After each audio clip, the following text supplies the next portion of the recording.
بسم الله الرحمن الرحيم.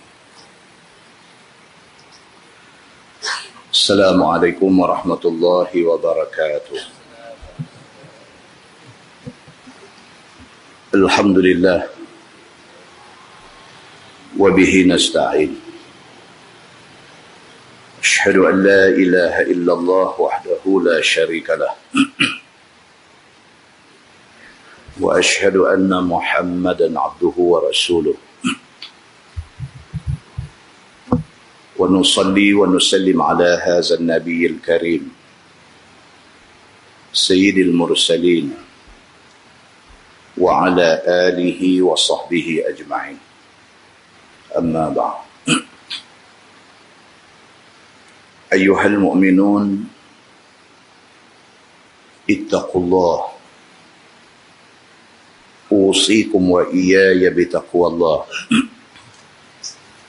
فقد فاز المتقون. Muslimin dan muslimat, mudah-mudahan dirahmati Allah Subhanahu wa taala. Di dalam sebuah hadis عن زيد بن ثابت رضي الله عنه قال: سمعت رسول الله صلى الله عليه وسلم يقول: من كانت الدنيا همه فرق الله عليه أمره وجعل فقره بين عينيه ولم يأته من الدنيا إلا ما كتب له ومن كانت الآخرة نيته جمع الله له أمره وجعل غناه في قلبه وأتته الدنيا وهي راغمة أو كما قال. hadis sahih riwayat Ibnu Majah daripada Zaid bin Sabit radhiyallahu anhu. Kata dia, aku dengar Nabi sallallahu alaihi wasallam bersabda, sabda Nabi, man kanatid dunya hamma farraqallahu alaihi amrah. Sabda Nabi sallallahu alaihi wasallam, Nabi kata, barang siapa yang cita-citanya ataupun yang penting di dalam hidupnya dunia, barang siapa yang celek mata ingat dunia sampai nak pejam mata tidur ingat dunia,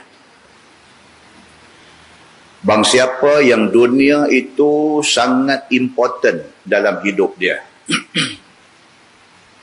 farraqallahu alaihi amrah. Nabi kata Allah Subhanahu wa taala akan porak-perandakan urusannya. Siapa yang daripada celek mata pagi sampai tidur malam, otak tak ada ingat lain melainkan ingat dunia. Dunia ni ialah ingat duit ringgit, ingat jawatan, ingat nak naik pangkat, ingat benda-benda yang tak membawa ke akhirat. Bang siapa yang macam tu hidup dia, Nabi kata farraqallahu alaihi amrah. Satu benda Tuhan nanti buat kat dia, Tuhan akan jadikan urusan dia porak-peranda. Dia buat tak jadi belaka. Dia buat nak jahanam semua. Dia buat apa pun tak ke mana. Wa ja'ala faqrahu baina 'ainai. Nabi kata bahkan Allah akan jadikan di antara dua mata dia kefakiran. Maknanya dapat 1,000 tak cukup, dapat 5,000 tak cukup, dapat 10,000 tak cukup, dapat 20,000 sebulan tak cukup. Pasal apa dia ni jadi macam ni? 1,000 tak cukup, tak apa. Tapi 5,000 tak cukup. 10,000 tak cukup. 15,000 tak cukup. 20,000 tak cukup. Pasal apa dia ni jadi macam ni? Nabi kata, وَجَعَلَ فَقْرَهُ بَيْنَ عَيْنَيْهِ. Pasal Allah sudah letak kefakiran di antara dua mata dia. Dia rasa tak cukup. Kita dengar dia dapat pendapatan sebulan 15,000. Kita kata, oh banyaknya. Bagi dia tak cukup. Pasal apa dia jadi tak cukup? Pasal dia dalam diri dia, dalam hidup dia, dalam mimpi dia, dalam jaga dia, dunia yang dia ligat. Maka orang yang macam ni, وَجَعَلَ فَقْرَهُ بَيْنَ عَيْنَيْهِ. Allah letak kefakiran di antara dua mata dia. Walam ya'tihi minad dunya illa ma kutiba lah. Nabi kata, dan Allah akan bagi ke dia ni panggu ataupun bahagian dia atas dunia takat mana yang dituliskan untuk dia. Tidak ada ekstra rezeki untuk dia. Tidak ada bonus daripada Allah kepada dia. Banyak mana yang ditulis, banyak mana yang ditakdirkan, banyak tu aja Tuhan akan bagi. وَمَنْ كَانَتِ الْآخِرَةُ نِيَّتَهُ. Kata Nabi, dan barang siapa yang akhirat itu yang menjadi niat dia. Dia buat apa pun, dia kerja kerajaan ke, dia buat menyaga ke, dia buat apa pun dalam dunia ni, niat dia nak cari rezeki, nak cari keredaan Allah Subhanahu wa ta'ala. Dia buat bendang ni pasal apa? Pasal nak sara keluarga dan pasal boleh keluar zakat. Dalam 100 orang, dalam 1,000 orang ada seorang macam ni, tak ramai.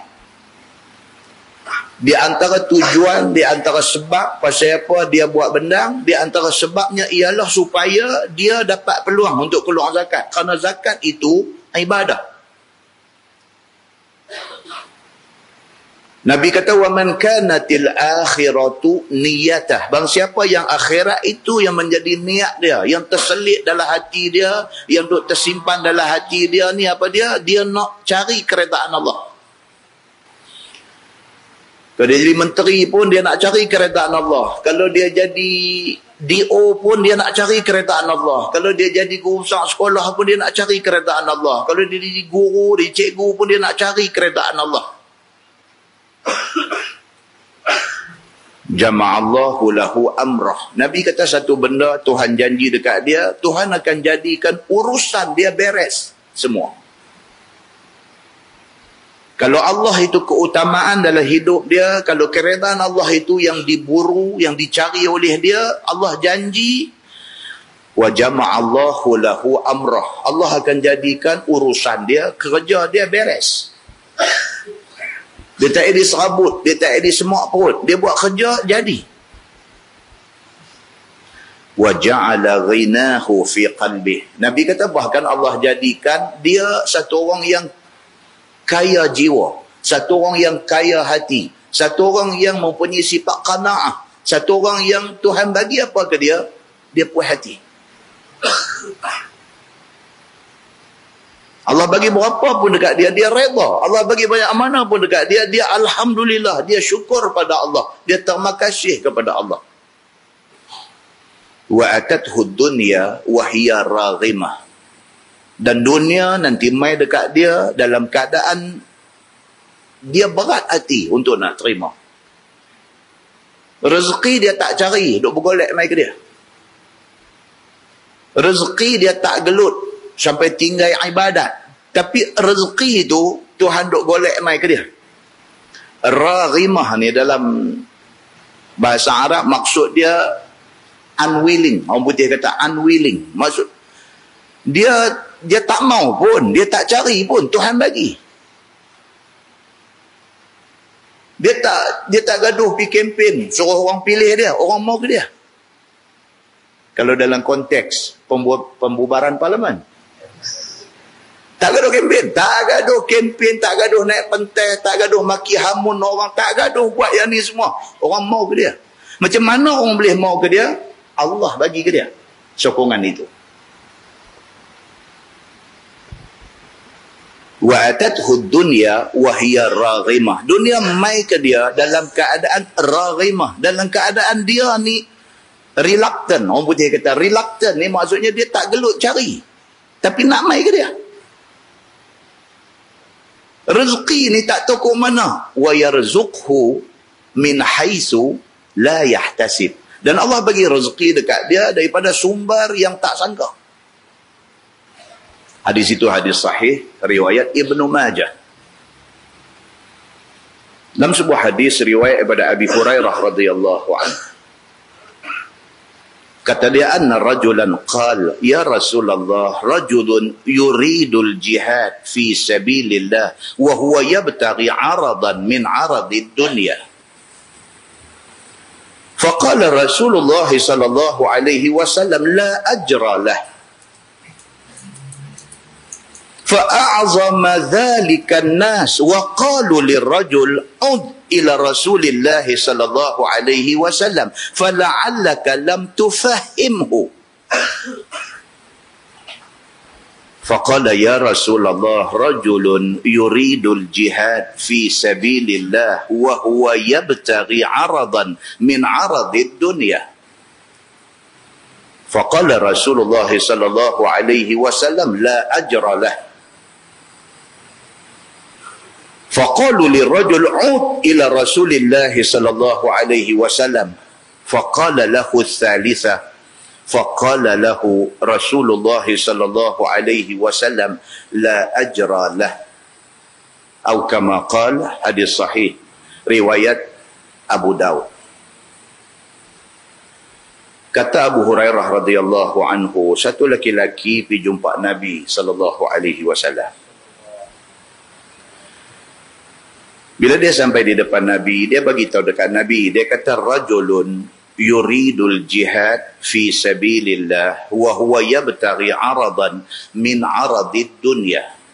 Satu orang lelaki pergi jumpa Nabi, dia kata dekat Nabi, dia kata ya Rasulullah, ada satu orang dia nak pergi berjihad fi sabilillah, tapi sambil dengan jihad tu dia nak cari makan dengan kerja jihad itu. Sebab apa? Bila pergi jihad, kalau menang dalam medan jihad, dapat harta. Dia panggil ghanimah. Harta rampasan perang. Dan harta itu akan dibahagi-bahagikan.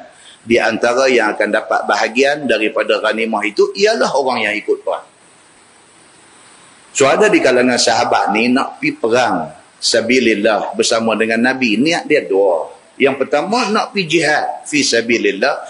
Yang kedua sambil-sambil boleh buat cari makan. Faqala Rasulullah sallallahu alaihi wasallam la ajra lah. Nabi kata, oh macam tu kah?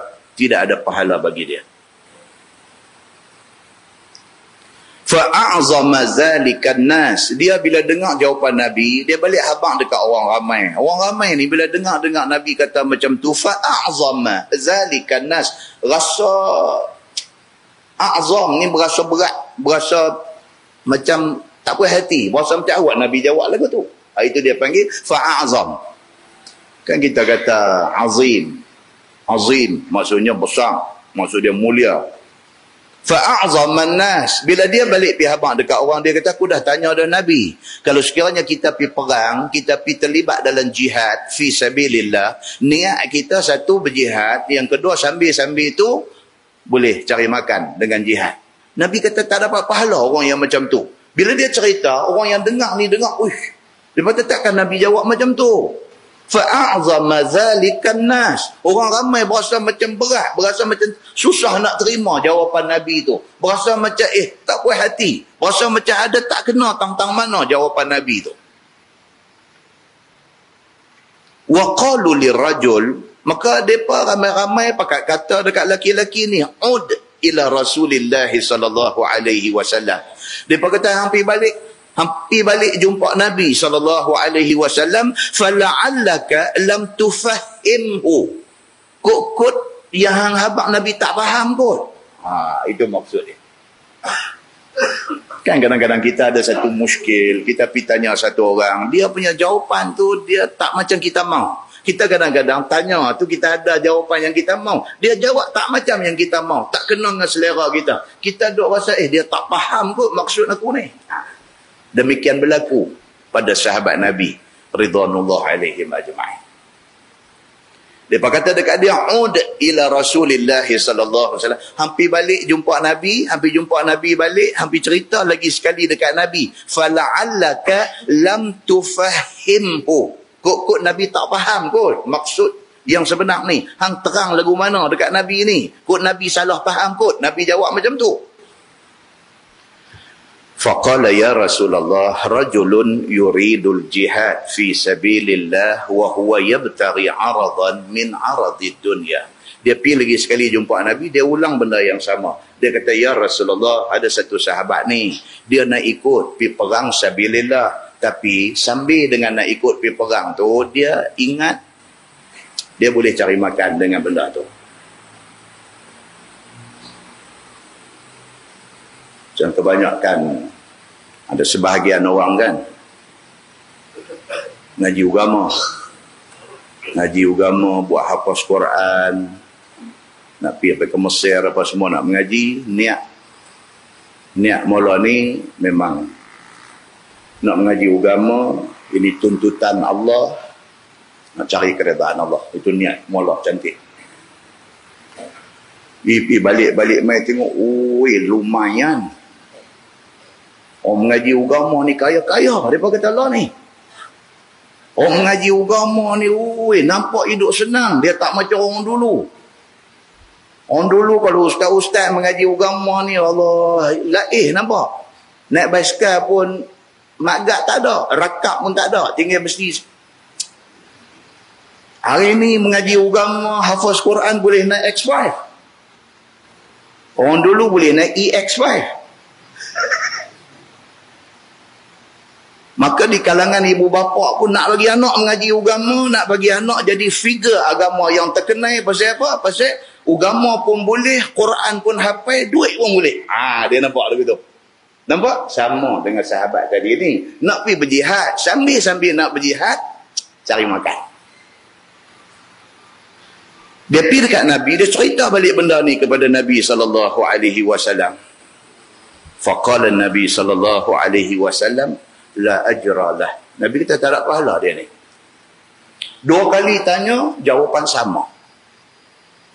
Faqalu lirajul ud ila Rasulillah sallallahu alaihi wasallam. Dia balik dekat orang ramai abang, depa kata dah hampir lagi sekali tanya Nabi, abang betul-betul tak mungkin dia kata pergi berjihad pada jalan Allah tak ada pahala. Tak mungkin. Pimai-pimai, kalau sekiranya dia pergi berjihad, dia akan dapat juga bahagian dalam ghanimah. Dan macam mana yang boleh tak dapat pahala ni? Hang terang bagi Nabi faham benda ni. Faqala lahu salisah. Maka dia pun pergi balik jumpa Nabi kali ketiga. Habaq lagi sekali kepada Nabi sallallahu alaihi wasallam. Faqala Rasulullah sallallahu alaihi wasallam lah. Nabi kata kat dia lagi sekali, la ajra lahu. Nabi kata tak ada pahala. Muslimin dan muslimat yang dirahmati Allah sekalian. Kesimpulannya apa dia tuan-tuan? Yang pertama, nak ikhlas dalam buat amalan kan senang. Kita nak ikhlas di dalam amalan yang kita buat bukan senang. Kadang-kadang permulaannya ikhlas, tiba-tiba tengah jalan hilang ikhlas itu. Mula-mula ikhlas. Mula-mula nak pergi mengaji ni memang niat ikhlas. Aku nak mengaji agama, aku balik esok aku nak berdakwah. Ikhlas. Halfway dah jadi lain dah. Pasal apa? Pasal dunia. Pasal dunia. Pasal nampak habuan tu. Maka nak mendapat satu amal ikhlas itu bukan senang. Kerana itu dalam Quran Tuhan kata apa? Tuhan cerita tentang manusia yang bakal disesatkan oleh syaitan. Tuhan cerita kata iblis syaitan sumpah depan Tuhan, dia kata fabi'izzatik, demi kemuliaanmu ya Allah, la ughwiyannahum ajma'in. Syaitan kata depan Tuhan, dia kata aku akan pastikan Mereka ni, anak cucu Adam, manusia ni, aku akan sesatkan mereka semua. Illa ibadaka minhumul mukhlasin. Syaitan kata dekat Tuhan, melainkan kalau mereka ni ikhlas sungguh, aku tak payah buat apa. Muslimin dan muslimat yang dirahmati Allah sekalian, daripada hadis yang kita baca, dapatlah kita faham bahawa sedaya upaya, kok mana cerita pun cuba bagi ikhlas apa yang kita buat. Dalam sebuah hadis riwayat daripada Uqbah bin Amir radhiyallahu anhu, dia kata anin Nabi sallallahu alaihi wasallam qala, "Idza ra'aita Allah yu'ti al-'abda min ad-dunya 'ala ma'asihi ma yuhibbu fa inna ma huwa istidraj." Summa tala Rasulullah sallallahu alaihi wasallam, "Falamma nasu ma dhukkiru bih fatahna 'alaihim abwaba kulli syai' hatta idza farihu bima utu akhaznahum baghtah fa idza hum mublisun." Sadaqallahul azim atau kama qala. Daripada Uqbah bin Amir radhiyallahu anhu, dia kata Nabi sallallahu alaihi wasallam bersabda, Nabi kata, "Iza ra'aita Allah yu'til 'abda min ad-dunya 'ala ma'asihi ma yuhibbu fa innama huwa istidraj." Nabi kata, kalaulah hampa tengok Allah Subhanahu wa ta'ala bagi kepada satu-satu hamba dia di dunia yang kuat buat dosa. Kalaulah sekiranya hampa tengok pada hampa hidup dalam dunia ni, hampa tengok ada manusia dia ni ahli maksiat, jahat, maksiat cukup kuat, tapi dia mau apa Tuhan bagi. Kita tengok dia ni bukan setakat orang Islam tapi kuat maksiat, kapiang pula lagi. Bukan orang Islam pun, kapiang, tapi buat apa pun jadi. Nabi kata, kalaulah hampa pernah tengok benda ni di atas dunia, satu orang kapiang tapi buat apa pun jadi, satu orang Islam tapi maksiat cukup kuat tapi buat apa pun jadi, fa innama huwa istidraj. Nabi kata, ketahuilah itu dipanggil istidraj. Istidraj maksudnya apa? Dapat satu keistimewaan, dia jahat tapi dapat satu keistimewaan. Keistimewaan itu Tuhan bagi untuk nak menambah kejahatan dia. Wal'ayazubillah. Dia ni kapiang tapi maju dalam perniagaan. Kemajuan yang dia dapat dalam niaga tu adalah istidraj.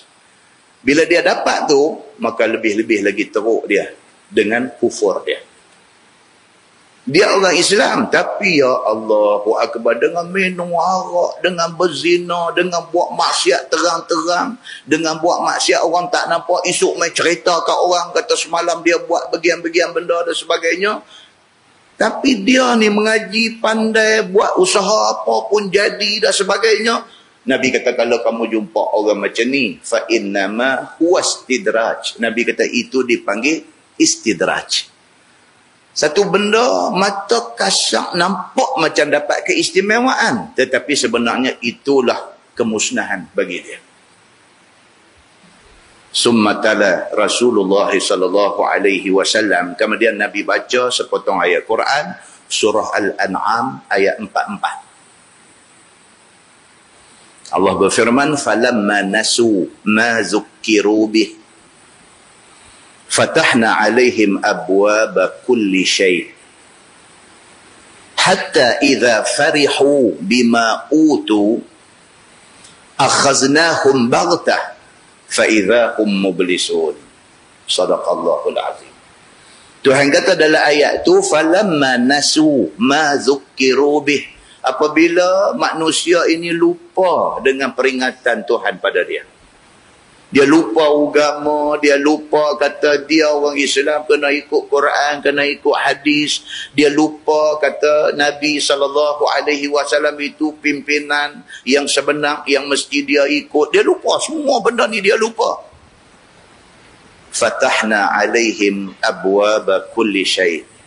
Apabila dia lupa pada agama, dia lupa Allah, dia lupa pada pesan Nabi, pada ketika itu Allah buka segala pintu kesenangan kepada dia. Pelik Tuhan. Allah Subhanahu wa ta'ala ni cara dia handle hamba dia ni pelik. Kita kalau sekiranya anak kita tunjuk bantah kat kita, dia tahu apa kita nak ajak dia. Kita manusia apabila satu orang tunjuk kebencian dia dekat kita, kita tahu macam mana kita nak ajak dia. Itu manusia. Allah Subhanahu wa ta'ala dia terbalik pun ada. Dia kata apa? Apabila manusia ni falamma nasu ma dzukkiru bih. Apabila manusia lupa apa yang diperingatkan kepada dia, fatahna alaihim abwaba kulli syai'. Kami akan buka kepada dia segala pintu kemewahan, pintu kesenangan di atas dunia ni. Lagi dia derhaka Allah, lagi nampak kuat. Lagi dia sombong dengan Allah, lagi nampak megah. Lagi dia langgar perintah Allah, nampak lagi kaya. Lagi dia buat benda-benda yang Allah marah, lagi nampak dia berkuasa. Hatta idza farihu bima utu, sehinggalah apabila sampai satu tahap dia gembira sangat dengan apa yang ada dekat dia. Dia yakin dia betul, padahal dia salah. Dia yakin dia betul. Dia kata, tengok aku duduk di jalan betul, pasal tu aku senang.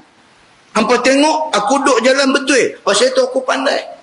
Hampa tengok aku duduk kata ni betul, pasal tu aku berjaya. Dia duduk main macam tu. Akhaznahum baghtah. Tuhan kata serta-merta kami ambil tindakan azab kepada dia. Tengah dia duduk di puncak keagungan, tengah dia duduk di puncak kegemilangan, tengah dia duduk di puncak kekuasaan, tengah dia duduk angkuh sombong takabur itu, akhaznahum baghtah. Tuhan kata kami ambil tindakan dekat dia baghtah, secara mengejut. Fa idza hum mublisun. Pada ketika itu dia jadi orang yang sangat menyesal dan putus asa. Surah Al-An'am ayat 44. Muslimin dan muslimat yang dirahmati Allah sekalian. Lagu cara kita pilih ni elok dah. Kita pilih untuk jadi orang Islam, kita pilih untuk jadi orang Islam nak mengaji agama, kita pilih jadi orang Islam yang meletakkan Allah, Rasul, Islam di atas daripada segala-galanya. Hak kita buat dah ni elok dah. Teruskan yang ini. Jangan buat yang selain daripada itu. Kerana mengundang malapetaka dunia dan malapetaka akhirat kepada kita. Mudah-mudahan mukadimah itu memberi manfaat kepada kita, insya-Allah. Kita menggunakan tafsir Nurul Ihsan jilid 2. Tafsir Nurul Ihsan jilid 2. Muka surat 301. Muka surat 301 kita masih lagi di dalam tafsir Suratul Nahl. Surah An-Nahli. Muka surat 301, kita sampai di tengah-tengah muka surat tu, iaitu ayat 24 daripada surah An-Nahl. A'udzubillahi minasyaitanirrajim. Wa idza qila lahum madza anzala rabbukum qalu asatirul awwalin. Maksudnya, dan apabila dikata kepada mereka itu, yakni kepada orang-orang yang dahulu kala itu, yakni kepada orang-orang kafir Mekah, apa suatu yang diturunkan oleh Tuhan kepada kamu, wahai Muhammad? Orang kafir Mekah, mereka tak mau ikut Nabi Muhammad ni. Mereka kata Nabi Muhammad ni pecah belah masyarakat mereka. Sekian lama mereka duduk sembah berhala, duk sembah tokong elok dah, tiba-tiba main Nabi Muhammad, abang kata salah, sembah tokong salah. Oh, mereka kata Muhammad hang pecah belah kami. Kami bersatu di atas menyembah tokong. Tiba-tiba hang mai ajak kami berpecah. Sebahagian sudah tinggal sembah tokong, sudah sembah Tuhan yang tengok tak nampak ni. hang pemecah belah masyarakat. Ini berlaku kepada Nabi SAW pada masa itu. Mai third party, mai pihak ketiga jumpa kapiak Quraisy. Depa tanya kepada kapiak Quraisy ni, depa kata, "Maza anzala rabbukum?" Apa yang Tuhan telah turunkan kepada Muhammad ni? Muhammad duk mengaku kata dia jadi utusan Tuhan. Tuhan duk buat turun mai macam-macam benda dekat dia. Apa yang Tuhan buat turun kepada Muhammad? Orang mai tanya kepada kapiak musyrikin Makkah. Kata mereka itu asatirul awwalin. Kata mereka yang diturunkan oleh Tuhan kepada Muhammad itu ialah cerita dongeng, cerita dusta orang dulu kala. Perli lah, perli. Mereka sindiak, mereka buat perli main. Mereka kata Muhammad ni cerita dia macam ni lah. Dia ni mamai. Dia ni mimpi. Dia duk mai cerita dekat kami asatirul awalin. Cerita 1001 malam. Dia duk mai cerita dekat kami. Semua ni karut, tak boleh pakai. Bahkan dia kata menyesat bagi manusia. Dia kata Nabi Muhammad ni mai buat sesat depa.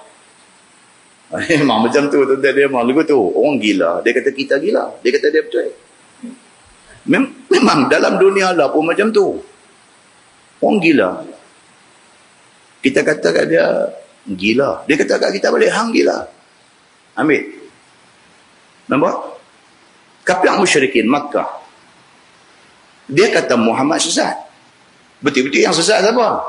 Mereka tu sesat. Tapi mereka kata Nabi Muhammad sesat. Nabi Muhammad ajak mereka supaya beriman kepada Allah Subhanahu Wa Taala. Mereka kata Nabi Muhammad pecah belah masyarakat. Mereka tidak kata Nabi betul. Mereka kata mereka betul. Mereka kata Nabi salah. Dan begitulah keadaan sampai akhir zaman. Benda ni dia akan repeat, dia akan repeat, dia akan ulang, dia akan ulang. Muslimin dan muslimat yang dirahmati Allah sekalian. Firman Allah Subhanahu Wa Taala, liyahmilu auzarahum kamilah. Akibat daripada kata-kata mereka itu, maka mereka terpaksa menanggung akan segala dosa mereka itu dengan sempurna. Allah Subhanahu Wa Taala kata, kerana kapiak musyrikin Makkah, mereka kata Quran yang duk turun dekat Nabi itu cerita dongeng. Kerana mereka kata lagu tu, mereka mengambil tanggungjawab untuk menanggung dosa secara komplit. Berdosa sungguh mereka ni. Pasal apa? Pasal mereka buat main-main dengan Quran. Allah buat turun Quran kepada Nabi untuk bagi tahu dekat mereka. Mereka kata Quran itu cerita dongeng. Kerana mereka kata macam tu, mereka kena bertanggungjawab di atas kata-kata mereka. Mereka kena responsible di atas setiap perkataan yang mereka keluar. Mereka hina Allah, mereka hina Nabi, mereka hina Quran. Tanggungjawab itu mereka kena ambil kamilatan, secara sempurna. Firman Allah yaumal qiyamah, yakni pada hari kiamat nanti. Wa min auzaril ladzina yudhillunahum bighairi ilmin. Dan mereka kena tanggung segala dosa mereka yang menyesat mereka itu, yang diikut akan mereka itu, yakni dosa orang yang mengikut dengan tiada ilmu. Bukan sahaja mereka cakap lagu tu mereka berdosa, kalau ada orang ikut cakap mereka menanggung dosa orang yang ikut tu juga. Tuan, dia cakap dia dah berdosa. Cakap dia tu ada orang ikut. Orang yang ikut tu berapa ramai, dosa orang yang ikut tu mai atas kepala dia juga. Itu sebab tuan-tuan, kita bila nak bercakap, apatah lagi nak bercakap tentang hal agama, cakap bagi betul-betul. Cakap bagi betul-betul. Orang tanya kita, tanya pendapat kita, apa komen tuan tentang apa ni hukum hudud? Bolehkah kita implement di Malaysia yang masyarakat majmuk ni? Orang tanya kita, misalnya orang tanya macam tu. Itu soal agama. Itu soal mai daripada Quran, daripada hadis Nabi SAW. Kalau tak tahu nak jawab, saya no comment. Sebab saya pun tak faham elok benda ni. Selamat.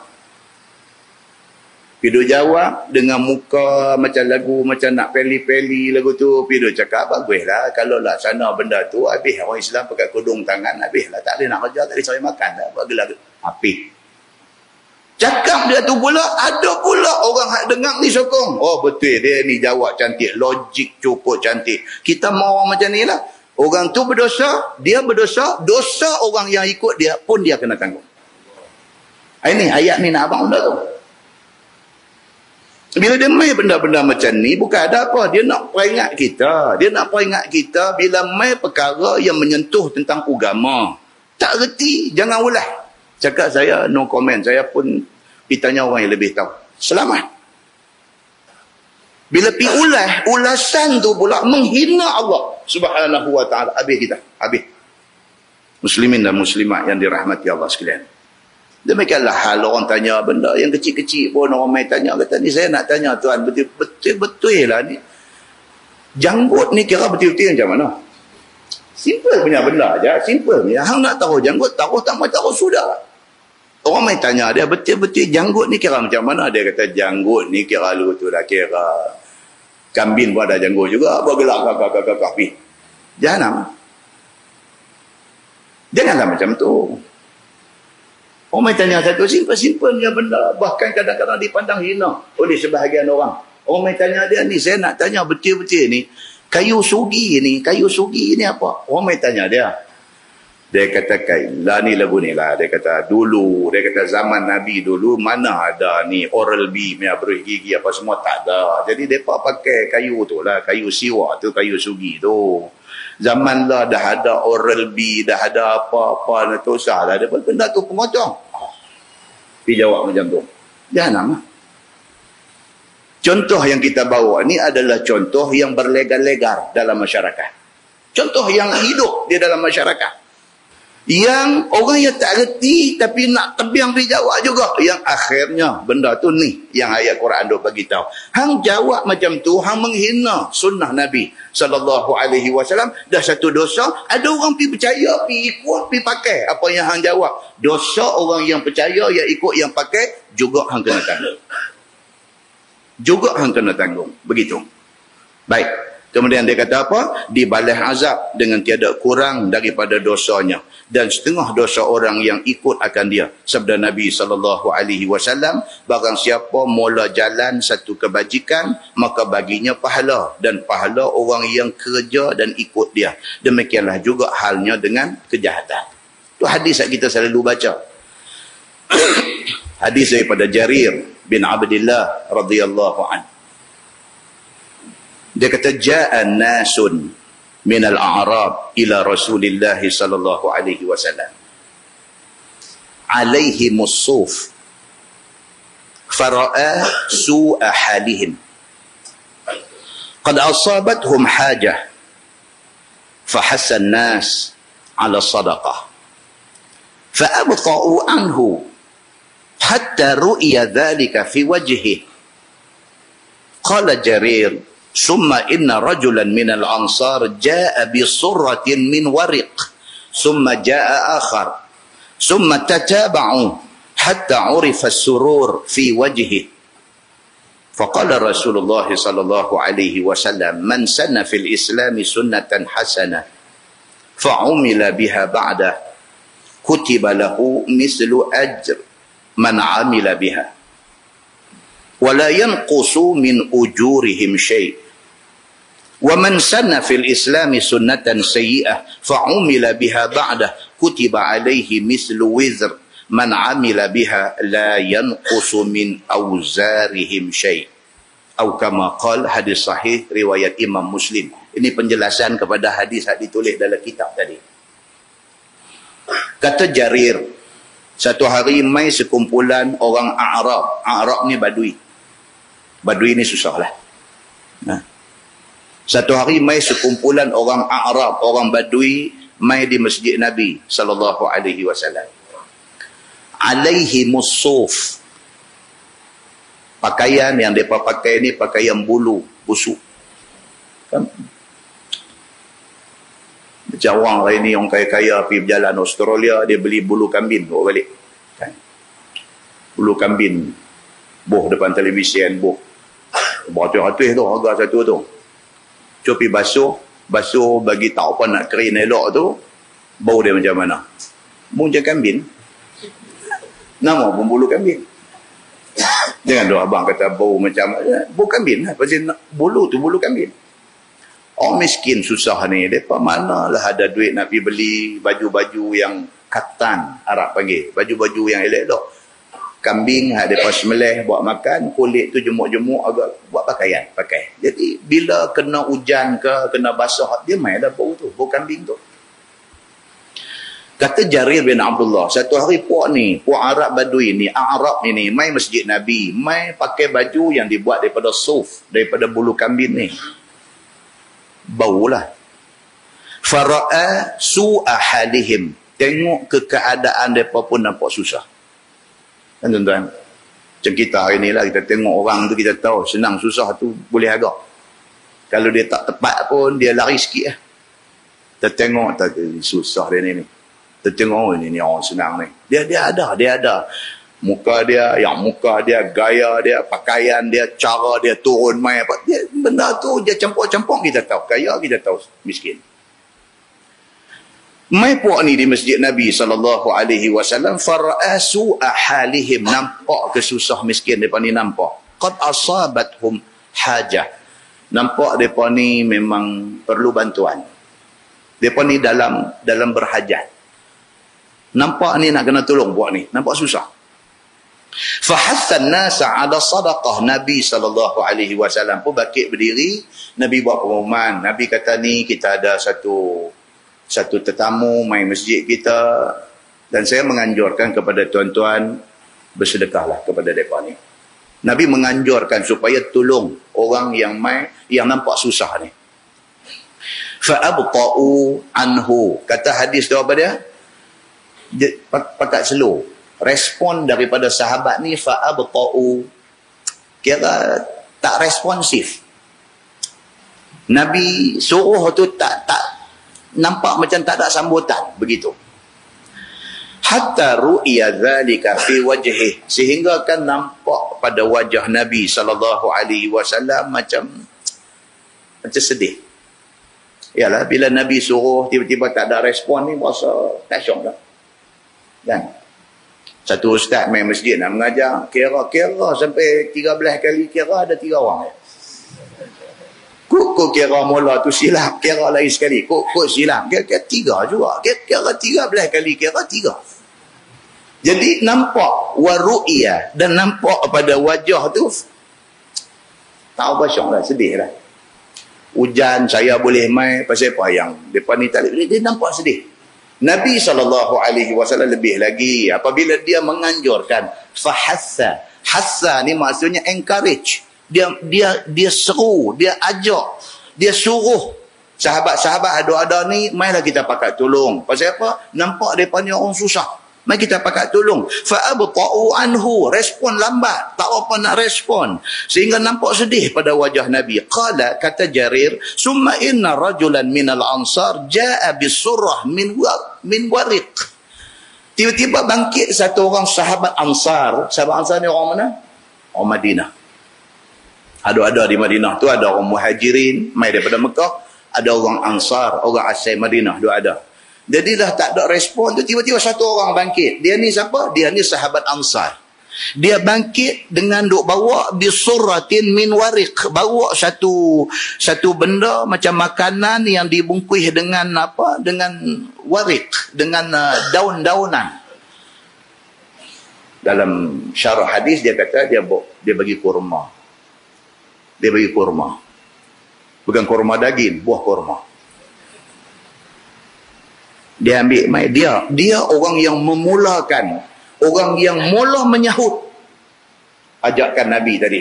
Dia ambil kurma, dia bungkus dengan daun, dia mai bagi. Summa jaa akhar. Bila dia ni bagi, ada lagi pakat bagi, ada kawan ni bagi. Rupanya nak tunggu siapa dulu. Kan? Rupanya perangai itu hampirlah dah. Bila cikgu mengajar dalam kelas ni, cikgunya baik, ada soalan, pakat sengah semua. Faham semua ke? Sengah juga. Faham tak ni apa yang saya beritahu ni? Sengah juga. Bila seorang bangkit tanya, cikgu terang, ada 2, ada 3, ada 4, pakat nak tanya lah. Rupanya siapa nak mula tanya? Rupanya yang ni pun sunnah juga ke yang ni? Saya kata kami berapa, kami ikut sunnah Ustaz. Pasal sunnah hadis kata lagu tu. Bila mai Ansar ni bungkus-bungkus kurma pi bagi, summa jaa akhar, hak lain pula pakat mai bagi, summa tataba'u. Nabi kata kemudian berturut-turut, orang nak bagi, orang ni nak bagi, semua pakat nak bagi. Hatta urifa surur fi wajhih, sehinggalah nampak seronok di muka Nabi sallallahu alaihi wasallam. Nabi seronok.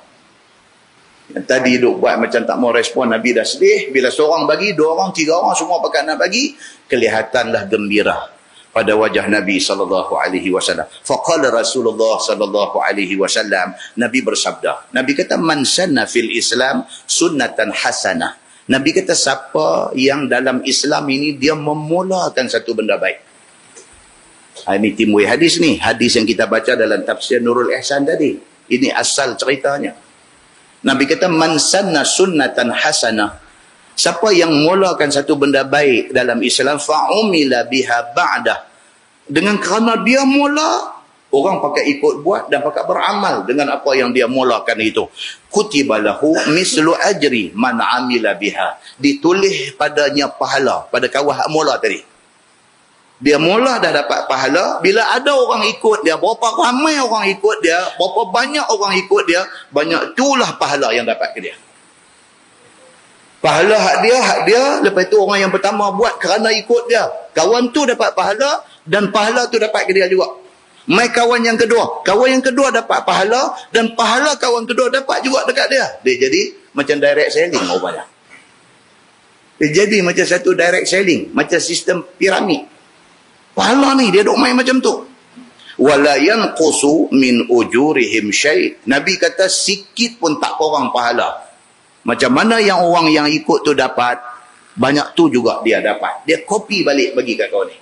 Kalau kau tu buat dapat 10 pahala, dia hak dia tadi 10, lagi 10 dapat hak kau tu buat. Kau tu 10, dia 10. Kalau 10 orang main, 100 pahala main dekat dia. Nabi SAW beritahu macam tu. Dan demikian Nabi kata, man sanna fil islami sunnatan sayyi'ah. Demikian juga hal siapa yang start buat benda tak elok. Jaga. Siapa yang memulakan satu benda tak elok, fa'umila biha ba'dah. Lepas tu orang pakat duk ikut buat benda tak elok tu. Kutiba alaihi mislu wizri man amila biha. Dia dapat dosa macam mana kawan tadi dapat pahala, macam itulah dia dapat dosa. Dia buat, dia berdosa, orang ikut buat, dosa orang tu pun juga dapat dekat dia.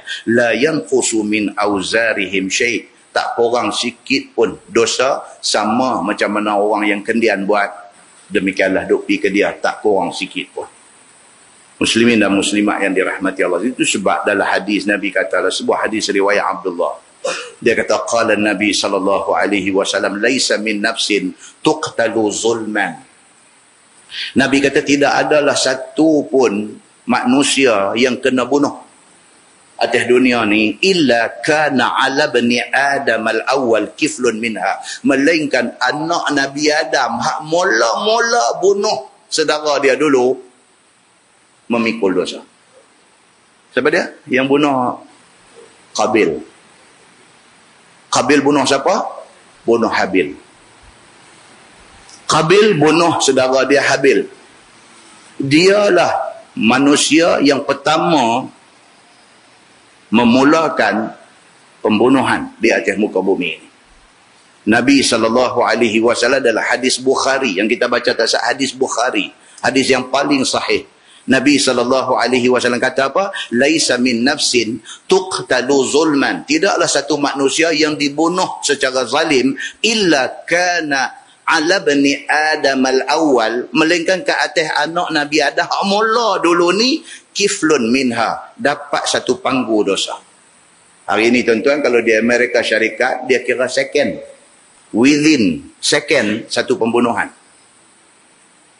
Di Amerika Syarikat hari ini, pembunuhan yang duk jadi ni, bunuh secara zalim ni, pembunuhan ni jadi, dia kira second aja. Dia tak kira minit lah. Dalam second ada berapa pembunuhan jadi. Kita pun dia duk main lah benda macam ni. Kerana jegir aja, kena jegir mata dekat mak rempik ya, dia main pukul mati. Jegir mata, bukan marah, bukan piduk jerkah dia, bukan piduk kata kasar-kasar dekat dia. Jegir dekat dia ya, dia patah balik main tanya, jegir apa?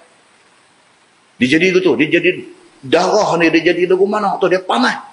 Dia kata apa? Jegil-jegil apa? Dah kita cakap elok. Kita kata dah bawa motor ni lah, kata janganlah duk preh minyak lagu tu. Aku nak preh, apa peduli apa? Dia jawab lagu tu kat kita. Kita kata dia hormatlah orang tua-tua sikit, dia lepas helmet main sebiji atas muka.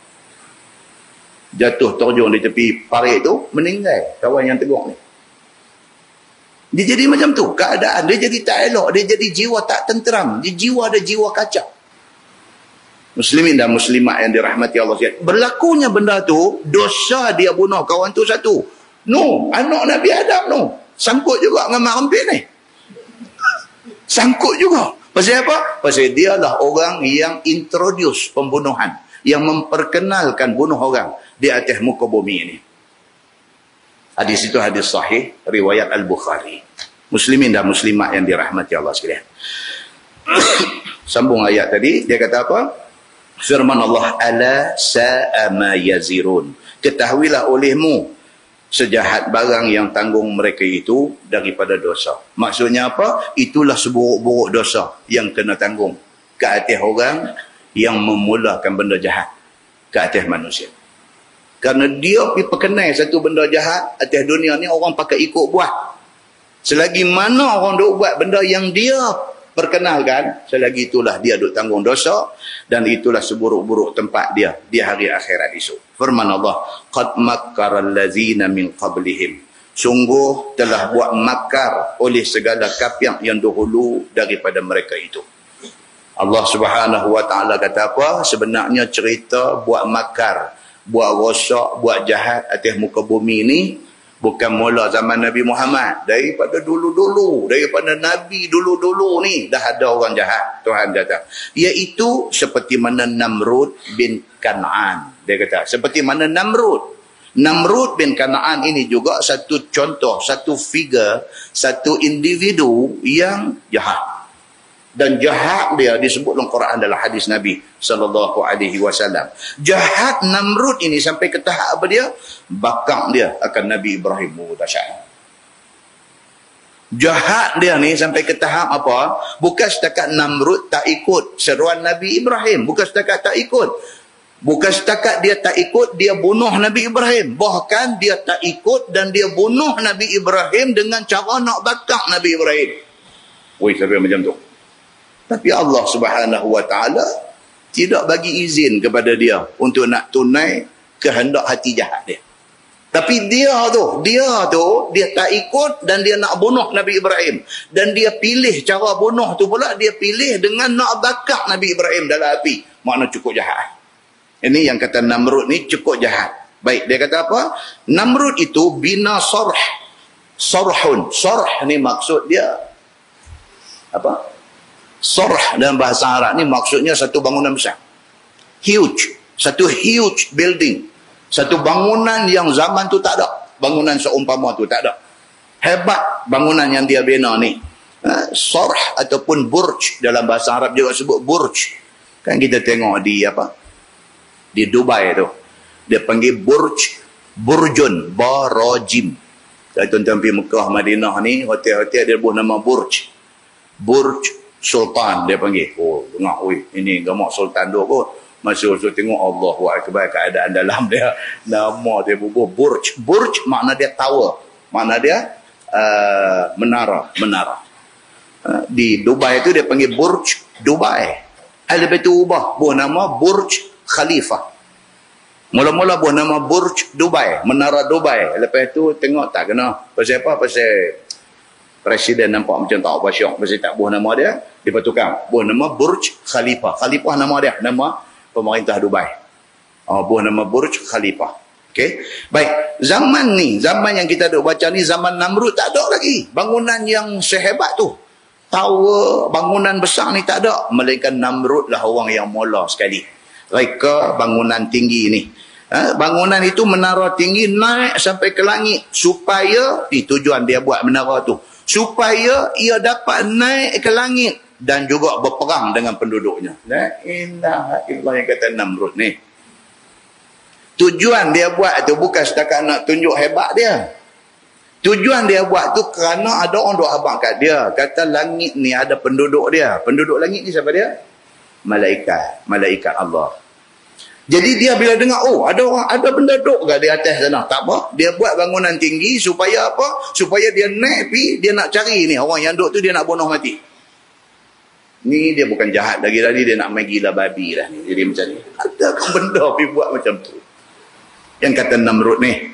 Baik. So, supaya dia dapat berperang dengan ahli, yakni dengan penduduk langit.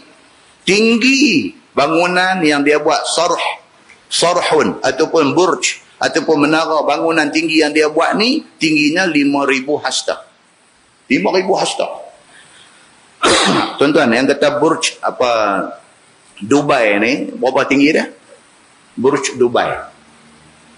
Saya saja cek, tengok, dia kata tinggi burj Dubai ni 2,200 berapa kaki kan?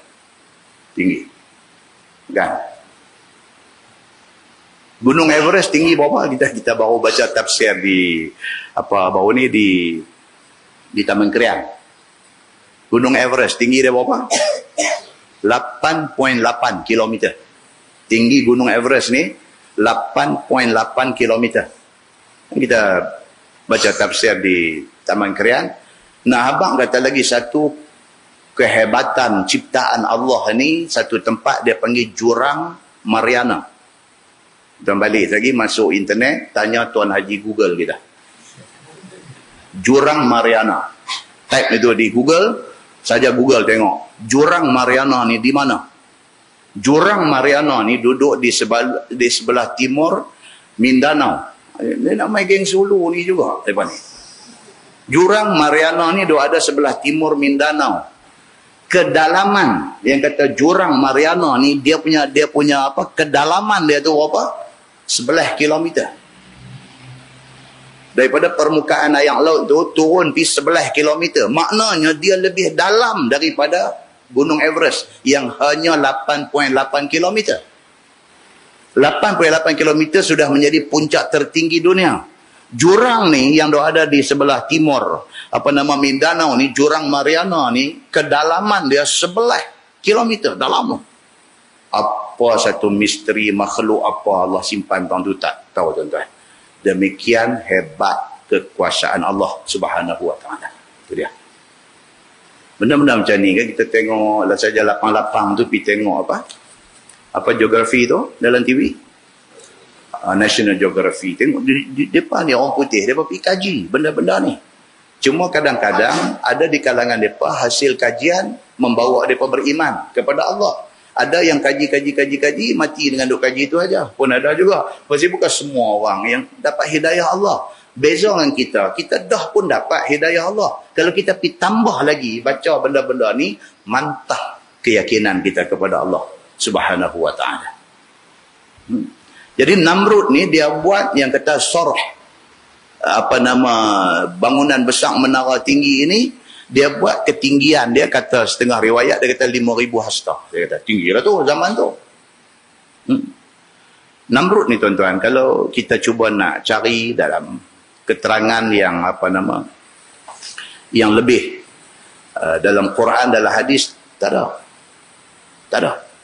Melainkan ayat Quran yang Allah Subhanahu wa taala sebut tetapi tidak sebut nama. Allah Subhanahu wa taala cuma sebut saja kata ada satu manusia yang dia ni diberikan nikmat oleh Allah Subhanahu wa taala, diberikan kerajaan besar kepada dia, tiba-tiba dia derhaka Allah. Allah sebut macam tu saja. Siapa dia Namrud ni? Daripada riwayat-riwayat yang tidak diketahui kesahihannya. Ada dalam kitab tafsir, ada dalam riwayat-riwayat yang berbagai-bagai. Cari dalam Bukhari, dalam Muslim, dalam detail cerita tidak ada. Tapi daripada riwayat-riwayat yang ditulis, yang tidak ada sumber yang sahih ni, cerita macam-macam, menarik cerita dia ni. Dia ni kononnya nama Namrud bin Kan'an. Cicit Nabi Nuh. Kononnya. Dia ni cicit Nabi Nuh. Bapa dia ni cucu Nabi Nuh. Maka kerana tu yang kata sarh, bangunan menara tinggi tu yang dia bina tu, adalah yang terhebat selepas daripada banjir besar yang melanda zaman Nabi Nuh. Dia main kaitan tu, dia keluar main. Bapa dia ni Kan'an, juga dikenali dengan nama Kush. Bukan Kush Hotahe. Kush bin Kan'an. Kan'an ataupun Kush, bin Ham. Ham ini ada dalam Ibnu Katsir ada sebut. Ham adalah salah seorang anak Nabi Nuh. Yang tu ada sebut dalam tafsir. So katanya bapa dia ni yang kata Kan'an ataupun Kush. Orang hari ni kalau dia tulis Kan'an, dia tulis AKA. AKA tu apa dia? Also known as Kush. Kush Hotahe. Okay? Pak dia ni, Kan'an ini, cucu Nabi Nuh. Ini riwayat, kunun cerita macam tu. Mak dia, saja kita tahu bila dia ni betul tak betul cerita ni tak tahulah, tapi nak tahu juga dia ni siapa. Hebat sangat dia ni sampai nak bakang Nabi ni. Mak dia ni satu wanita cantik, bijaksana, cerdik. Mak dia ni umur muda belia, muda remaja, sudah dikahwinkan dengan bapa dia. Menikah hari ni, esok pak dia mati. Mak dia ni menikah dengan bapa dia sehari aja, satu malam aja, esok bapa dia mati. Kemudian mak dia mengandung, mak dia melahirkan dia. Bila mak dia beranak mai kat dia, mak dia ni pun jenis otak cerdik. Dia nampak benda ni boleh ambil kesempatan. Kerana dalam masyarakat itu, pada masa tu, dialah orang yang paling cantik cerdik, mak ni. Dia pun claim, dia mendakwa di depan orang ramai semua, dia kata dia sebenarnya mengandung dan beranak tanpa disentuh oleh mana-mana laki-laki. Dia main cerita tu. Dan dia kata untuk makluman semua orang, dia kata ni yang lahir keluar ni, dia bagi nama Namrud, dia ni sebenarnya anak Tuhan, dia kata. Ada orang percaya, jangan takut. Hari ni pun kalau tuan-tuan tiba-tiba pergi bangkit abang kata saya ni segan dah nak abang, tapi tak apalah saya abang, bila saya sebenarnya Nabi. Ada orang percaya, ada. Jangan takut, yang akan ikut ni ada. Saya segan lah nak cerita benda-benda macam ni. Saat lagi orang kata saya mengarut, merapu apa semua, tapi saya tak cerita. Saya duk rasa berdosa, buat lagu macam sedih, suara buat bagi parau nak cakap tu. Lepas tu abang kata saya sebenar-benarnya Nabi. Terekam sujud kaki tu Orang dulu pun macam tu, lah pun macam tu. Jadi mak dia ni kata dia tak disentuh oleh mana-mana laki-laki. Dia kata tiba-tiba dia mengandung, dia beranak budak ni, dia kata hampa tahu tak, dia kata budak ni adalah anak Tuhan. Dia kata sekumpulan percaya. Dia ni akhirnya Namrud ni membesar jadi orang segak. Dia ni membesar jadi satu orang yang rupa parah segak, disertai dengan cerdik bijak. Namrud ni nak jadi ketua dalam masyarakat ni, dia mesti ada satu kelebihan pada orang. Di antaranya apa dia? Cerdik. Cerdik ni cerdik mengaji pandai ke, cerdik putang orang ke, tak kira. Yang penting dia ada cerdik. Baru orang boleh ikut dia. Maka dia ni dia ada benda tu kat dia. Dia cerdik. Dia dengan segak dia, dengan hebat dia, dengan cerdik yang ada kat dia dan sebagainya.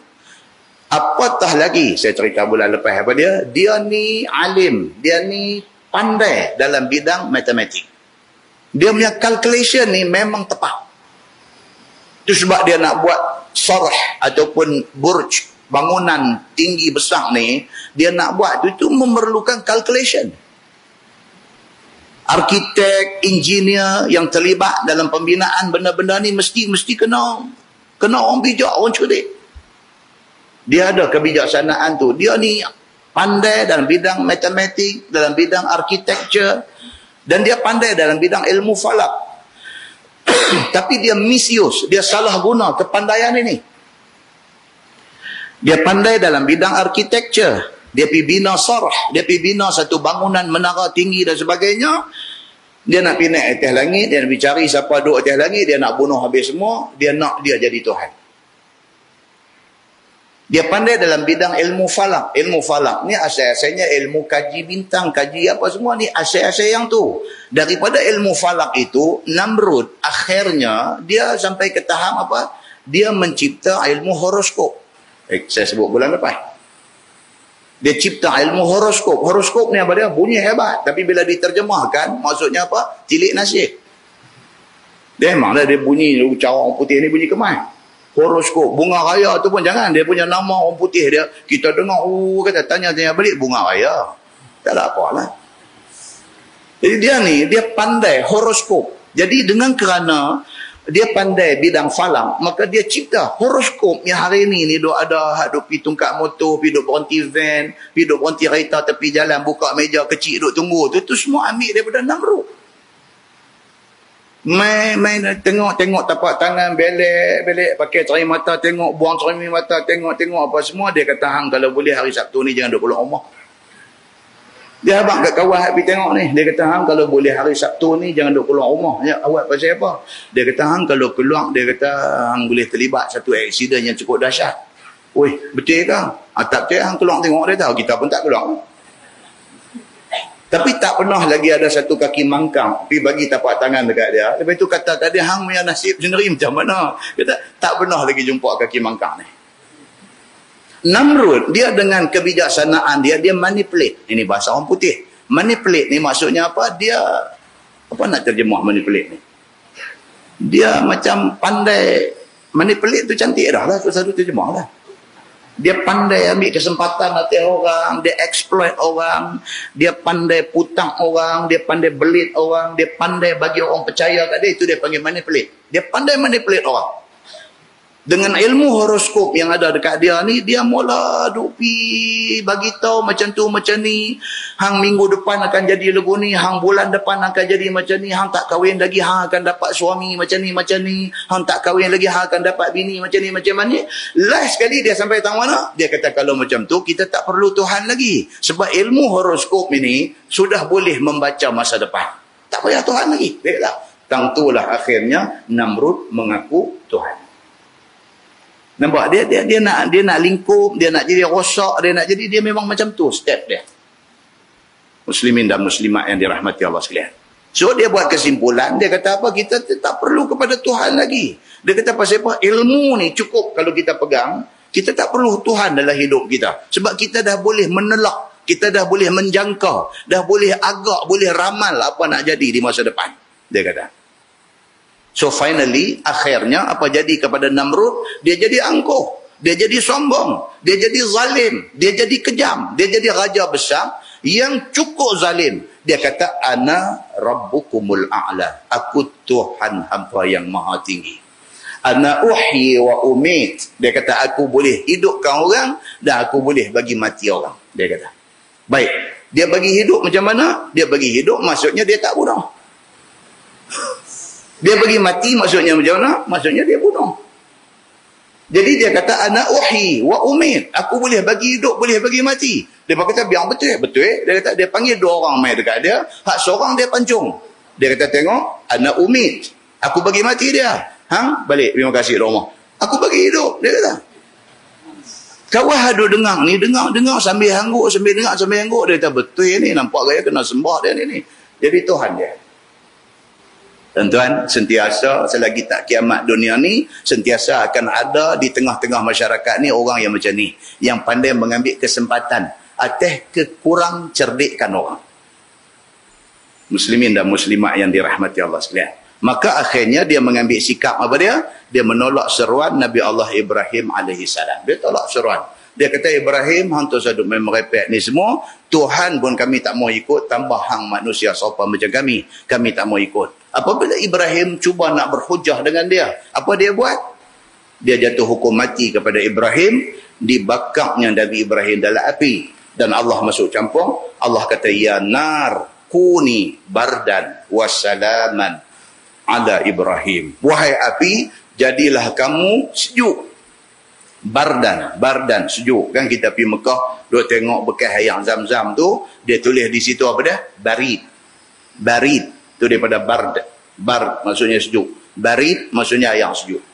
Air tu disejukkan. Barid. Orang Mekah dia kata moyah barid. Dia kata maksudnya air sejuk, air ais. Okey. So dia kata, Allah kata bardan wassalaman ala Ibrahim. Jadilah engkau wahai api sejuk dan selamat ke atas Nabi Allah Ibrahim AS. Maka selamat Nabi Allah Ibrahim AS.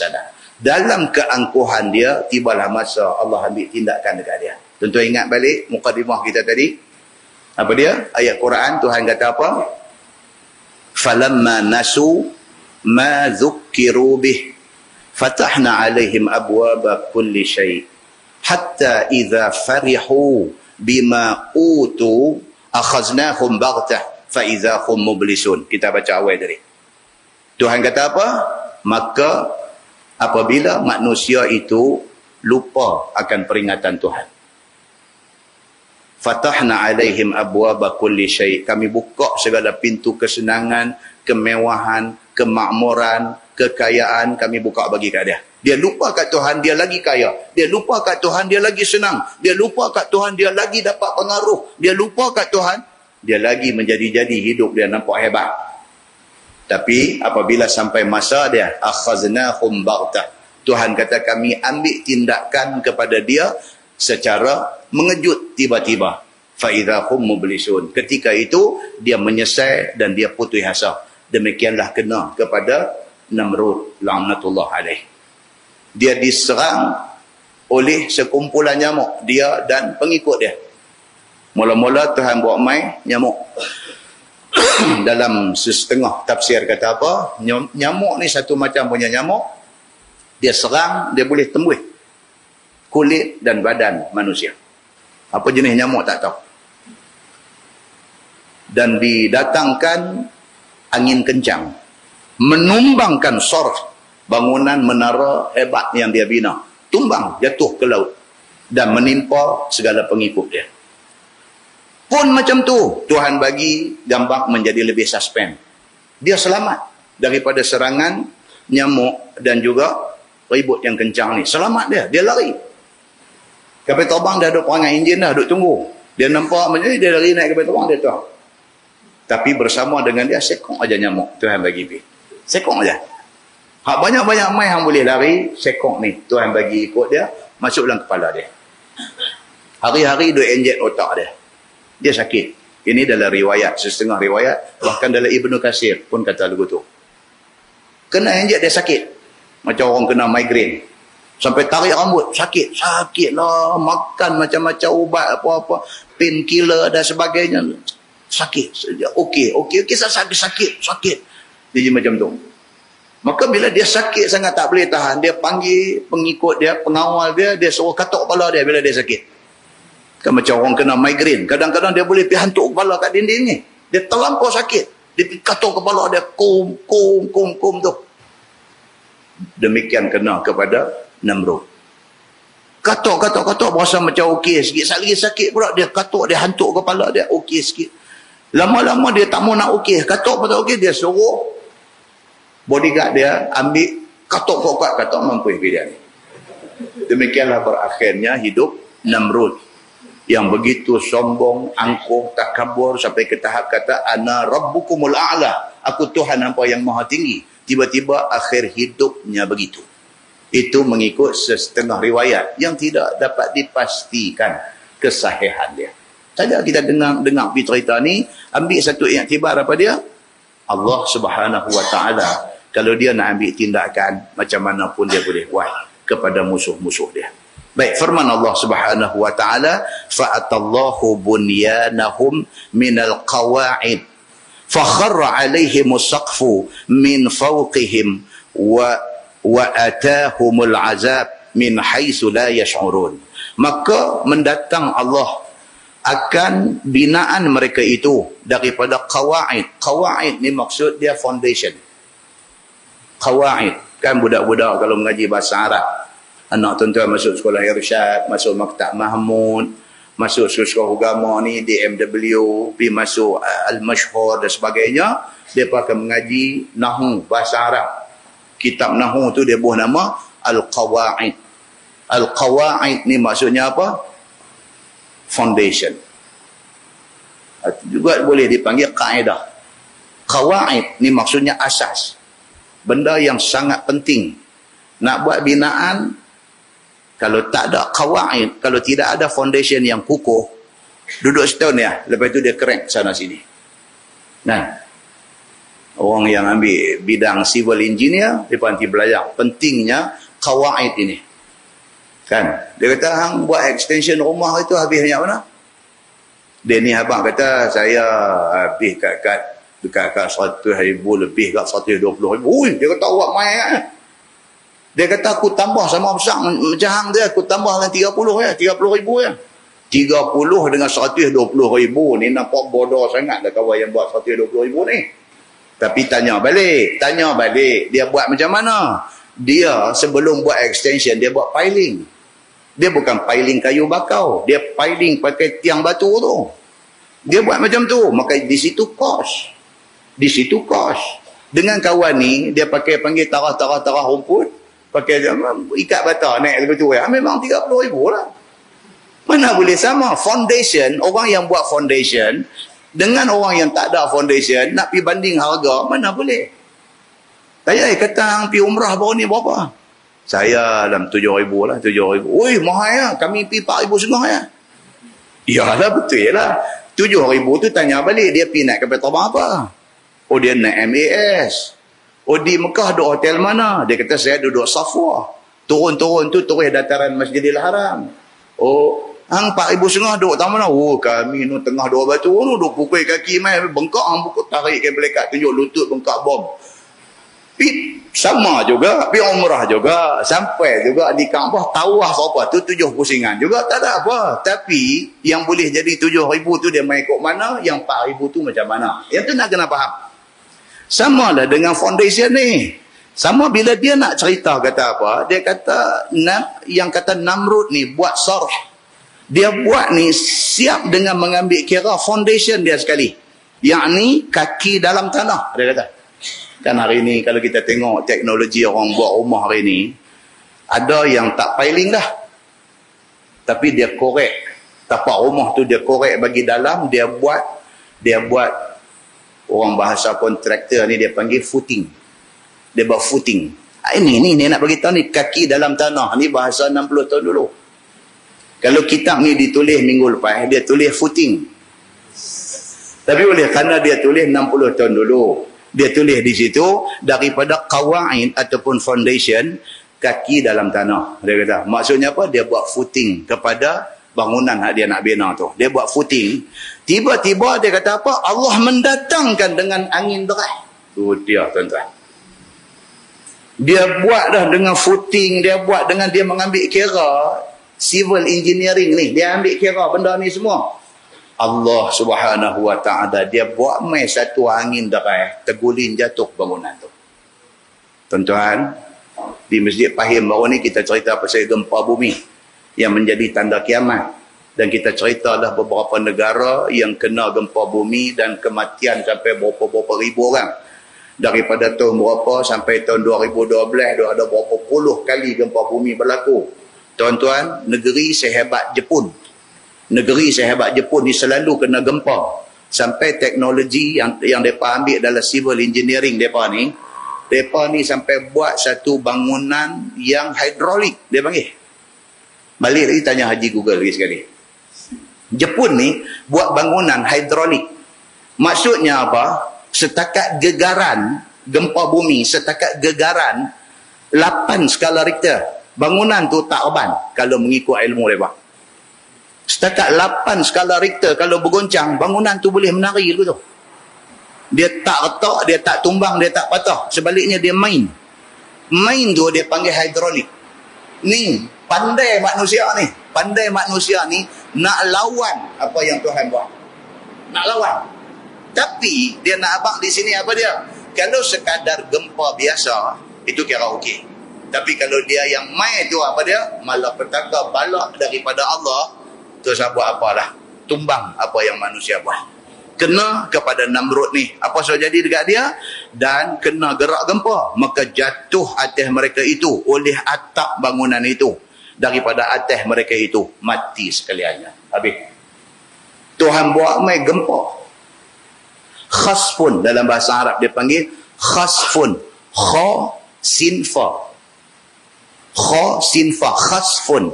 Kan dalam hadis dia kata khasfun bil maghrib wa khasfun bil masyriq, jadi gempa di timur, di barat, wa jaziratil Arab, dan di semenanjung tanah Arab. Khasfun itu maksudnya apa? Gempa. Allah buat amai gempa ni apa jadi? Tumbang bangunan yang dia buat nak naik pilawan dengan malaikat atas langit ni, tumbang, mati sekaliannya, dan datang akan mereka itu oleh azab daripada pihak yang tidak diketahui mereka itu. Mai ni dia jadi cempaka. Itu perkataan Pulau Pinang ni memang sedap perkataan dia. Perkataan tu tuan-tuan tak payah terang panjang, kita dengar tu apa puas. Dia kata bila dia mai gempa bumi ni jadi cempaka. Cempaka tu dengar tu tak payah cerita dah, kita nampak dah kecemperaan tu macam mana. Tu puas kan. Kalau perkataan itu disebut dengan bahasa yang amat standard, kita kata bila dia mai gempa dia jadi cempera. Dia punya tu tak ada. Cempera kata. Memang kita nampak macam mana jadi. Lari sana, lari sini kan. Kita baca ayat Quran di Masjid Fahim tu. Bila Allah Subhanahu Wa Taala buat mai tanda kiamat ni, dia jadi macam mana? Tak kena mak, tak kena pak, tak kena suami, tak kena isteri, tak kena anak, tak kena apa pada masa tu. Itu yang dikatakan jadi cempera. Maka mati sekaliannya. Datang akan mereka itu oleh azab daripada pihak yang tidak diketahui. Yakni sarhun itu jatuh sebelah atas ke dalam laut kerana dipukul angin sebelah bawah. Bangunan duk tegak tu, ribut ni dia main attack belah bawah ni. Bila kena tu dia tumbang lagu tu. Dia tumbang, hak belah atas tu jatuh dalam laut. Demikian malapetaka yang dibawa mai oleh Allah Subhanahu Wa Taala. Jatuh atas orang negeri dengan gempa yang berlaku itu. Orang negeri maksudnya apa? Penduduk negeri yang menjadi pengikut Namrud ni. Maka mati sekaliannya. Inilah rupa balasan orang yang buat makar dengan Allah Subhanahu Wa Taala. Dia nak abang kata apa? Hantu sehebat macam mana? Hantu sah macam mana? Kalau Allah buat mai malapetaka dia, binasa semua. Maka tiada binasa melainkan dirinya jua. Tuhan tak akan jejah apa-apa. Orang yang lawan Tuhan yang terpaksa membayar harganya. Begitu. Firman Allah, summa yaumal qiyamati yukhzihim. Tak habis lagi. Atas dunia Allah buat mai gempa, buat mai nyamuk, buat mai apa, musnahkan atas dunia. Wa summa yaumal qiyamati yukhzihim. Kemudian tak cukup dengan azab atas dunia, di hari kiamat Allah menghina akan mereka itu dengan diazab di neraka. Tak habis lagi. Ingat kot macam tu punya kena atas dunia, akhirat esok okey dah. Oh dah apa-apanya. Akhirat esok azab neraka pula nanti kena dekat orang yang lawan Tuhan ni. Wa yaqulu aina syuraka'i allazina kuntum tusyaquna fihim. Dan lagi berkata Allah Subhanahu Wa Taala kepada segala kapiang itu di atas lidah malaikat, mana dia syarik aku, yakni syarik Allah yang ada kamu bersalah-salahan dengan orang mukmin pada mereka itu. Tuhan tanya, mana dia berhala tokong yang hampa sembah dulu? Ni di hari akhirat esok Tuhan tanya lagi selapis lagi. Tuhan kata, nah hari ni hampa duduk dalam neraka. Aku nak tanya hampa, mana pi Tuhan yang hampa sembah atas dunia dulu? Mana? Tuhan kata. Panggil dia, mai suruh dia bawa keluar hampa daripada neraka ni. Tuhan sudah tanya macam tu. Sekira-kira kamu sembah asnam, tiada sembah Allah. Dan orang mukmin itu sembah Allah, tiada sembah asnam. Itu dia. Tuhan kata atas dunia dulu, Nabi yang aku hantar suruh hampa sembah aku, sembah Allah, tapi hampa pilih untuk nak sembah tokong. Mana dia tokong tu? Panggil dia mai, suruh dia tolong hampa, suruh dia bawa keluar hampa daripada azab neraka yang hampa duk ada hari ini. Dan baru ni kita baca satu hadis di Masjid Jitra, cerita Nabi SAW apabila selesai perang Badar. Kan bila habis perang Badar, Nabi pergi duduk berehat di satu tempat 3 hari. Lepas tu Nabi patah balik mai ke medan Badar ini. Lepas 3 hari Nabi patah balik mai di medan Badar ini, di tepi Qalib. Qalib ini maksudnya satu lubang besar yang berada di celah-celah batu bukit. Dan disitulah dijadikan Qalib, dijadikan apa? Lubang untuk dicampakkan segala bangkai pembesar Quraisy yang mati dalam perang Badar. Disitulah mayat Abu Lahab. Di situlah segala mayat Abu Jahal, Utbah bin Rabi'ah, yang mati dalam perang Badar ni, semua ada dalam tu. Nabi mai berdiri di tepi lubang tu. Berdiri, Nabi kata ya fulan, ya fulan, ya fulan. Nabi panggil nama mereka satu-satu. Ya Aba Jahlin, wahai Aba Jahal yang mati tu ada dalam lubang ni. Nabi panggil ya Aba Jahlin. Ayasurrukum. Nabi berdiri di tepi lubang tempat mayat tu dicampak dah 3 hari dah. Nabi kata ayasurrukum, alangkah baiknya bagi kamu. Nabi kata ayasurrukum, alangkah baiknya bagi hampa ni annakum ata'tumullah wa rasulah. Kalaulah masa hampa hidup sebelum mati ni hampa taat kepada Allah dan Rasulnya. Nabi bercakap ni dekat mayat duduk dalam kubur ni. Nabi kata alangkah baiknya bagi hampa kalaulah sebelum hampa mati ni ata'tumullah wa rasulah, hampa taat Allah dan taat kepada Rasulullah. Alangkah baiknya kalau hampa beriman. Nabi kata begitu. Fa inna qad wajadna ma wa'adana rabbuna haqqan. Nabi duk cakap seorang-seorang ni. Sahabat duk ada belakang. Nabi kata kami orang Islam, kami dah dapat bukti apa yang Tuhan kami janji betul belaka. Fahal wajadtum ma wa'ada rabbukum haqqan. Nabi kata hampa hak mati ni adakah yang Tuhan hampa janji jadi betul? Nabi tanya kepada kafir hak mati ni. Kami apa yang Allah janji dekat kami dah dapat tengok dah kebenaran dia. Hampa macam mana? Adakah hampa dapati hak Tuhan janji betul? Tuhan hampa janji tu betul? Bila Nabi duk bercakap lagu tu, Sayyidina Umar duduk ada tepi.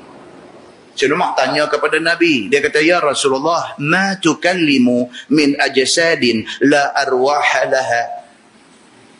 Umar kata, ya Rasulullah, Tuhan bercakap kepada jasad-jasad yang tidak ada roh. Umar tanya Nabi. Dia kata, Tuhan ni apa cerita ni duk bercakap dekat bangkai kafir musyrikin yang mati ni. Tuan duk bercakap dekat ajsad, dekat jasad-jasad yang depa ni la arwah laha, yang tidak ada roh. Waqala Rasulullah sallallahu alaihi wasallam, Nabi jawab, Nabi kata wallazi nafsu Muhammadin biyadihi ma antum bi asma' lima aqulu minhum. Nabi kata aku nak abang kat hangpa, depa dengar apa yang aku kata. Bahkan depa dengar lagi jelas daripada hangpa duk dengar lah ni. Nabi kata begitu. Qatadah, ulama tafsir yang saya cerita dia ni siapa di Masjid Fahim itu. Qatadah ni kata apa? Dia kata ahyahumullah.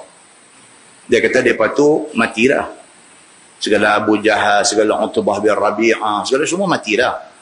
Ahyahumullah. Tapi Allah bagi depa hidup balik masa Nabi pergi bercakap tu. Allah bagi depa hidup balik hatta asma'ahum qawlah, sehingga depa boleh dengar apa hak Nabi kata. Maknanya apa? Maknanya orang mati biasa tak boleh dengar. Tapi ini special case.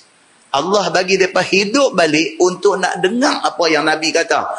Nak mengisbatkan kebenaran Nabi SAW. Itu dia. Jadi daripada hadis itu hadis sahih riwayat Al-Bukhari. Daripada hadis itu apa kita faham apa dia tuan-tuan? Kita jadi orang Islam hari ini memang tak silap dah. Tak silap. Langsung tak silap kita jadi orang Islam ni. Cuma sikit hak kita nak kena perbetul silap kita apa dia? Kita percayalah kepada Quran dan hadis Nabi. Itu aja nak kena perbetul. Pasal sebahagian daripada orang Islam hari ini sebenarnya tak percaya.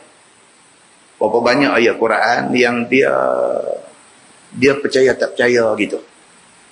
Berapa banyak hadis Nabi yang dia macam percaya tak percaya macam tu. Hak tu sikit kita perbaik. Kita Islam elok dah. Start pada malam ni sampai seterusnya kita jadi orang Islam yang percaya. Semua ayat Quran main ni dengar macam mana pun sami'na wa ata'na. Kami dengar, kami taat. Demikian juga dengan hadis Nabi sallallahu alaihi wasallam. Nah, wallahu a'lam. Kita berhenti tentu. Lepas ni insya-Allah kita sambung. Tadi sampai tang apa tu? Ada sambung sikit lagi tu tak habis ayat dia. Qala allazina utul ilma telah berkata oleh segala mereka yang diberi ilmu, yakni para nabi dan mukmin pada hari kiamat, innal khizya al-yawm wasu'a 'alal kafirin, bahwasanya kehinaan dan juga kejahatan pada hari akhirat ini adalah atas segala orang kafir. Nah, wallahu a'lam. Kita berhenti tuan-tuan. Lepas ini kita masuk allazina tatawaffahumul malaikatu zalimi anfusihim. Ini satu ayat yang menarik. Dia nak cerita macam mana orang kafir mati macam mana. Orang kafir dia mati macam mana. Orang Islam, orang yang beriman, kita ni mati macam mana, kafir dia mati macam mana. Nyawa nak terbit keluar tu. Orang Islam yang beriman macam mana, orang kafir macam mana. Nyawa nak terbit keluar tu. Dalam hadis Nabi SAW, Nabi bawa tamsil, bawa contoh bandingan dia tentang cara kematian ini. Nah, wallahu a'lam. Kita tangguh dengan tasbih kafarah dan suratul Asr. Subhanakallah. Bismillahirrahmanirrahim.